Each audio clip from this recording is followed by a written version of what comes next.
Hello everyone, welcome to Business School 101. Risk management is an essential aspect of running a successful business.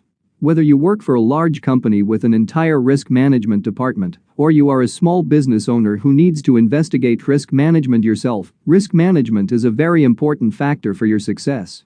Your overall objective should be to make your company as safe as possible, prepared for the likelihood of a financial, physical, or technological problem. So what is risk management? What are the most common types of business risks? How to handle those risks? Are there some real-world examples?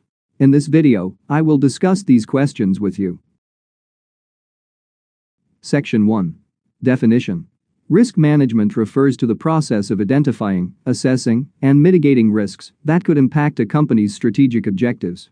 This involves analyzing potential risks, such as market volatility, competitive threats, regulatory changes, and natural disasters, and developing strategies to minimize their impact on the business. Effective risk management requires a comprehensive understanding of the company's goals, operations, and risk tolerance, as well as the external factors that could impact the business. Section 2. Categories. Here are 6 major risks that businesses may face. Number 1. Financial risk. This type of risk arises from the uncertainty of financial outcomes, such as changes in interest rates, currency fluctuations, or credit defaults. Financial risk can impact the value of investments, cash flows, and profitability. For example, a company that has a high level of debt may be more susceptible to changes in interest rates, which could increase their interest expenses and decrease their profitability. Number 2. Operational risk. This type of risk arises from the uncertainty of operations, such as equipment failure, supply chain disruptions, or employee errors. Operational risk can impact productivity, quality, and customer satisfaction. For example, a manufacturing company that relies on a single supplier for a critical component may face operational risk if that supplier experiences a disruption, such as a natural disaster or labor strike, that prevents them from delivering the component on time.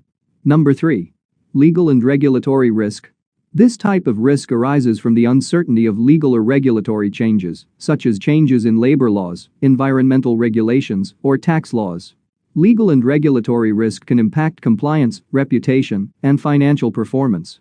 For example, a company that operates in a highly regulated industry, such as healthcare or finance, may face legal and regulatory risk if there are changes to regulations that impact their operations or increase their compliance costs. Number 4. Reputational risk. This type of risk arises from the uncertainty of how the public perceives the company, such as negative media coverage, product recalls, or data breaches. Reputational risk can impact brand value, customer loyalty, and investor confidence. For example, a food company that experiences a product recall due to contamination may face reputational risk if customers lose trust in the safety and quality of their products. Number 5. Strategic risk. This type of risk arises from the uncertainty of strategic decisions, such as entering new markets, developing new products or services, or pursuing mergers and acquisitions. Strategic risk can impact the long-term success and sustainability of the business. For example, a company that invests heavily in research and development for a new product may face strategic risk if the product fails to meet customer needs or does not generate sufficient revenue. Number 6. Cybersecurity risk. This type of risk arises from the uncertainty of cyber attacks, such as hacking, phishing, or malware. Cybersecurity risk can impact the confidentiality, integrity, and availability of the company's data and information systems. For example, a company that experiences a data breach may face cybersecurity risk if sensitive customer data is compromised and the company's reputation is damaged. Section 3. Solution. To conduct risk management, the following steps can be taken. Step 1. Identify potential risks. Identify and document all potential risks that could impact the company's strategic objectives. This involves analyzing both internal and external factors, such as market volatility, supply chain disruptions, regulatory changes, and cybersecurity threats. Step 2. Assess risks. Evaluate the likelihood and potential impact of each identified risk. This involves estimating the probability of a risk occurring and the potential consequences if it does occur. Step 3. Prioritize risks. Rank the identified risks based on their severity, taking into account both their likelihood and potential impact on the company's strategic objectives. Step 4. Develop strategies.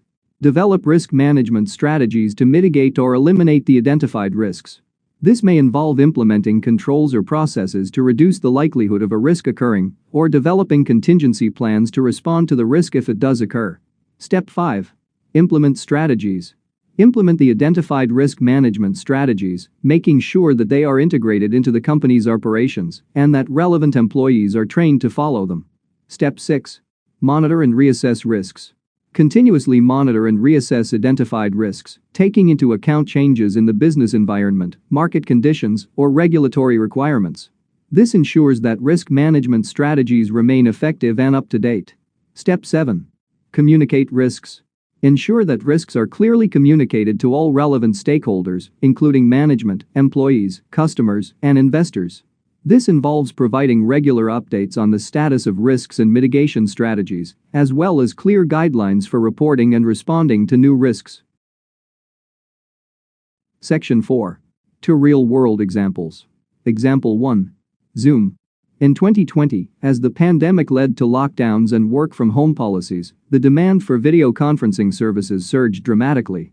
Zoom faced several risks, such as the increased load on their infrastructure, security and privacy concerns, and the need to maintain a high-quality user experience. To mitigate these risks and respond effectively, Zoom took the following steps. First, scaling infrastructure.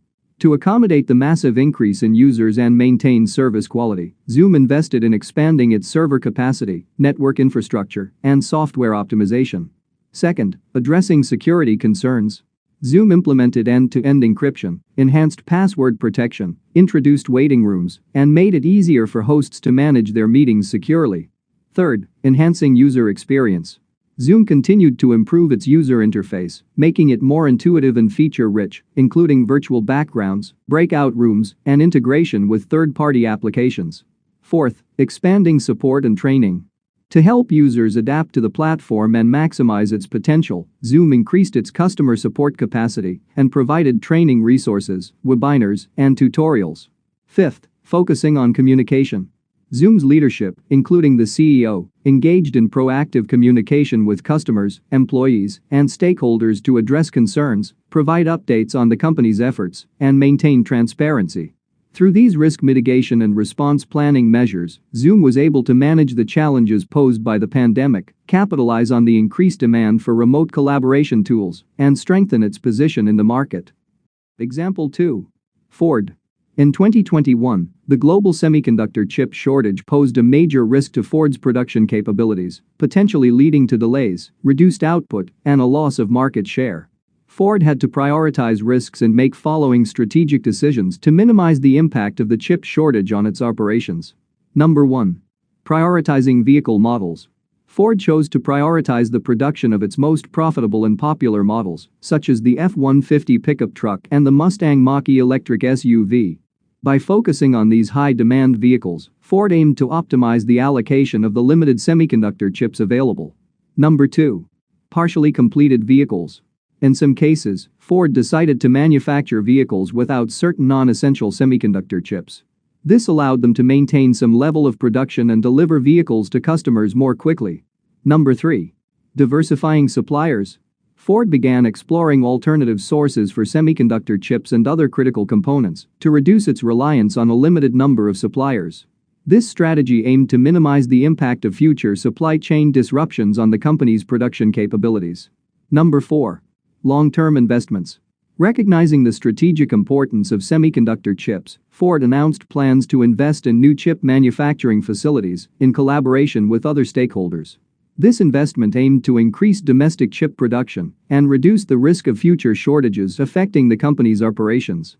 Through these risk prioritization measures, Ford was able to better navigate the challenges posed by the global semiconductor chip shortage and mitigate its impact on the company's production and overall performance. Section 5. Summary.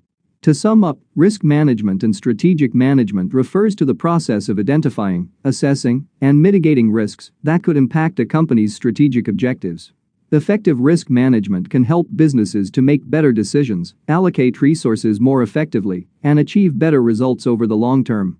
Alright, that's all for today's topic. If you have any questions regarding this video, please leave your thoughts in a comment below. I hope you guys have enjoyed this video, and if you did, make sure you give it a thumbs up and subscribe to my channel. Thanks for watching, and I will see you next time.